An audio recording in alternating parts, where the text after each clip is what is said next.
Spectacular Spider-Man. Takes place in high school. It's Peter Parker's early years, 3 months since he's been bitten by the spider, so he's learning what it takes to be a superhero. It all starts with the story. So our job is to make sure those stories are entertaining and interesting and keep you engaged and give you all the drama and humor and action that you expect for Spider-Man. Marco, how many times do I have to take you down? I've got a small team of staff writers, and we put together a basic plan for the season. And we work out the basic subplots, and that's what all the cards are up on the board. Pink cards are Peter Parker subplots, and the blue cards are Spider-Man subplots. And we go through the cards, but we may pull cards off, or we say, no, we're going to move this down to this episode, move this up, or whatever we need to do to come up with what's the theme for the episode. And the writer goes and writes a writer's draft script. Turn that in, we get notes. That's the first draft. Do a second draft, usually, and then a recording draft. As the casting director, we started meeting really early on. And we talked about the style of the show, what kind of actors, what style of acting, that sort of thing. And we talked about all the characters in depth, and we go out and we start doing auditions, and we start doing callbacks. We held auditions for 11 recurring characters. In this case, we were really fortunate because everyone agreed across the board. When we cast Spider-Man, we were looking for something that could capture both sides of who that character is. There's Peter Parker and there's Spider-Man. So we had audition copy for both Peter and for Spider-Man. Josh Keaton can give us the heroic at the drop of a hat when we need it. He can give us the nervous little kid when we need that too, and everything in between. Well, I'm waiting. Growing up, I basically was Peter Parker.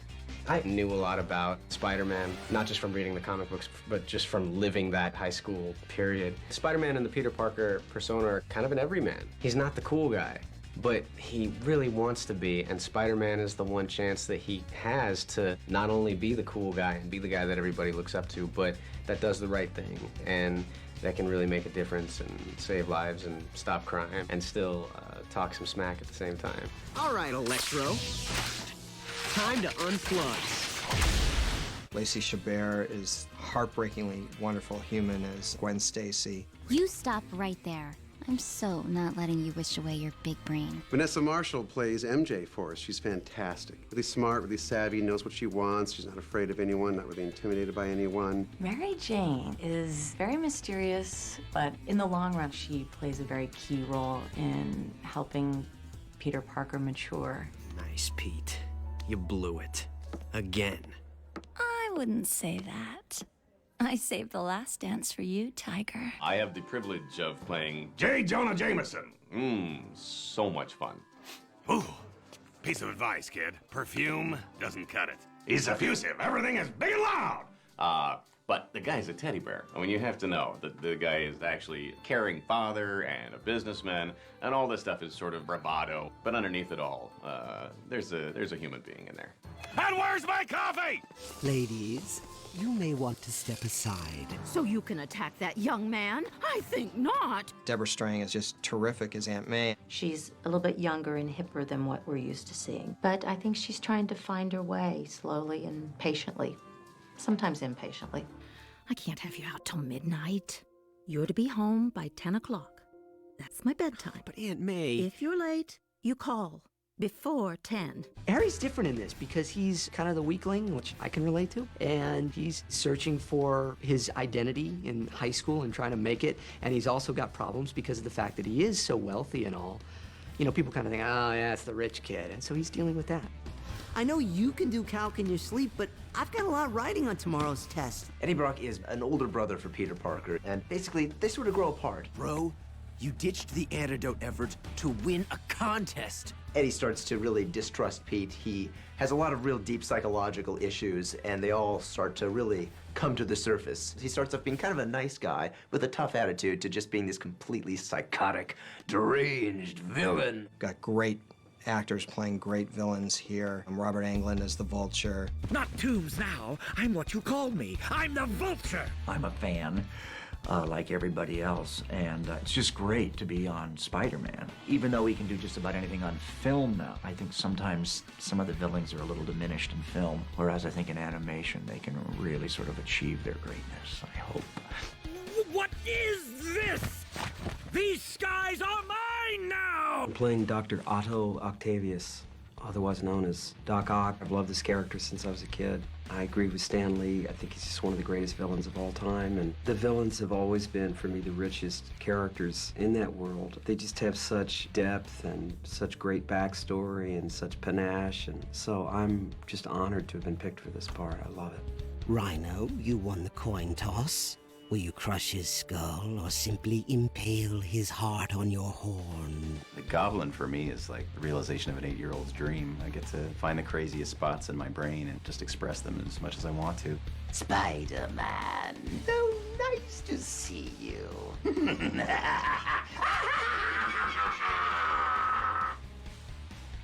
That was the news reporter, by the way. So the whole wanting to destroy you and take over your empire thing wasn't clear? Well done. The very first table read was really exciting. Everyone had auditioned a couple times at that point, but it was the first time that everyone was in the room together. It was just a fantastic energy in the room. It was great. Huh. Only 6, huh? What happened? Lizard and Goblin had Knicks tickets? It was amazing because they've gotten together a remarkable group. It's some really premier voice actors and some really accomplished on-camera actors. I love table reads. I mean, it's a luxury to us actors. And when I go back in there now to lay down my tracks, it's going to be better for me because I got a little bit of rehearsal. I got to make mistakes. You know, it's always good to have an opportunity to make some mistakes, play with something a little bit. This obsession with Spider-Man is a distraction. It's Osborn who's truly earned my wrath. I get the script usually a day ahead, which is important for me because it's difficult for me to read the English language out loud. In this particular series, we're taking 4 to 6 hours to record an entire episode. Yes, gentlemen, and Rhino, we're frustrated, but the arachnid will be crushed.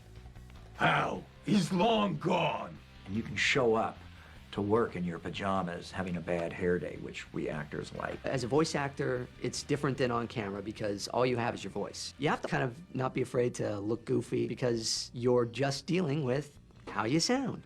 I don't think I can fit, and I don't do too good in tunnels. Jamie sets up the circumstances for us, so he gives us the world to live in, and then we can act in that world. Since we don't have much around us, we're in a sound booth all by ourselves. And boom, he smashed through another wall. We see the moonlight right outside. We know there's only one more wall. Boom, he smashes through that. All the lines are numbered, and Jamie will say, okay, we're going to do lines 1 through 7 now, and they do that until they feel that they've nailed those lines, and then they move on to the next part.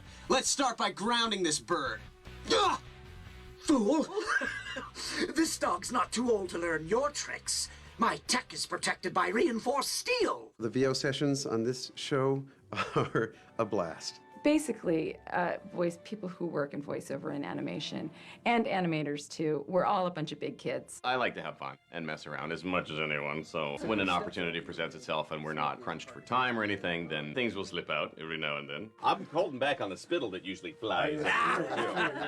Jamie really starts the day out with a very playful spirit that I think gives us permission to be playful as well. Jamie is not only a great director and he's very, very funny, but his parenting skills are fantastic. He's really good at being sort of a master of ceremonies and making sure everything's flowing together. He's a real actor's director. He really gets all the subtext, not just about making a certain noise or saying something a certain way. There's more to it than that with him, and we're really lucky that he's decided to sort of wrangle this project and all of us with it. And Vulture says, to Spider-Man's ignominious defeat. Defeat? Seems to me a job ain't done till it's done. Hey, I was topside. Usually Yahoo's lost the creep. Next time I'll smash him myself. We do that in a day, and then the cook takes over with his team. After the script is done, we pre-visualize the characters. Every incidental character has to be designed. Backgrounds have to be specific. We don't just do generic buildings or generic bad guy hideout or a generic car. Everything fits the character. Everything is about the storytelling. Everything has to be designed. If water splashes, you design the water effect. Our props are done by Tae-Soo Kim, and props are anything that move that isn't a character. Cars, stealth helicopters, green goblins, glider, pumpkin bombs, those kind of things. Our background department is headed up by Vince Toyama. One of the things we wanted to do with our backgrounds on the show is make sure that those were also simple and animatable, but still also had architectural touches. Spider-Man does live in Manhattan, so that's kind of a challenge because it does have to look like New York, but we have to stylize it. They want it to look like the city, but still be animatable and not compete with the characters. The storyboards are the directing of the episode. It's the staging, it's the acting. We're not on a set, so when we're storyboarding, we can decide exactly how the character is going to look, what his pose is going to be. Action is a big part of Spider-Man, and that's one of the most fun parts of storyboarding on this show, because really, it's free-handed choreography. Every car, every prop, every color, every angle that we do is all about making it as exciting and as fun as possible. Sean and Vic work together to figure out the look of a character, and then they send me a rough, and I clean that rough up. What they want me to do is take this character here and put him in this pose. Now, obviously here he's morphing and changing from the human version into this lumpy and kind of scary looking version, so that when it appears on the show, it'd be accurate to the model designs, which we get that look like this. Color is a very big component to the storytelling process of Spider-Man. We do not color our environment simply in day or in night. A lot of times, paint our backgrounds to enhance the mood of the sequence or the intensity of the sequence. For instance, in our Lizard episode, we have colored it to be like a horror movie. Another interesting thing about the Spider-Man universe, in the old comics, most of Spider-Man's villains had green in them. So I thought to myself, green is the color of evil for Spider-Man. And so you'll see some of the high school bullies wearing green.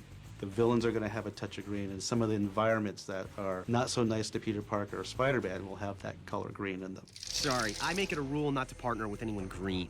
All this is put together into this huge shipment and goes to Korea, where they'll actually animate the show. The Spectacular Spider-Man is a traditional 2D show, which means the drawings of the animation are individually drawn. It's not computer generated.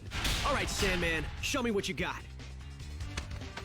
Or better yet, I'll show you! Vic and I will supervise the post-production here, which includes editing the show down to exact time. After the edit, we do mix sessions, which is putting the sound with the dialogue, all the sound effects, the Foley, the music. We put that all together in a way that sounds great. Usually don't get the tingles when the bad guy's in plain sight. Sorry, Spidey. Was I supposed to wait my turn? This series is fresh and contemporary, but it still holds true to Stan Lee's original concept of all of the characters and their arcs and their complexities. The series really gives you the Spider-Man that the comic books have and the movies have. It's the best of both worlds. We're trying to be very true to the spirit of the show, just setting it in a very contemporary environment. I know for myself and the crew, the Spectacular Spider-Man, we are all working very hard to give the fans something that they can take with them in their memories. Spider-Man's no magic wand, but thanks to the webhead, Kurt's cured, and Billy gets his father back. So what if nobody threw a parade? Spidey stays because Spidey's needed. For now, anyway.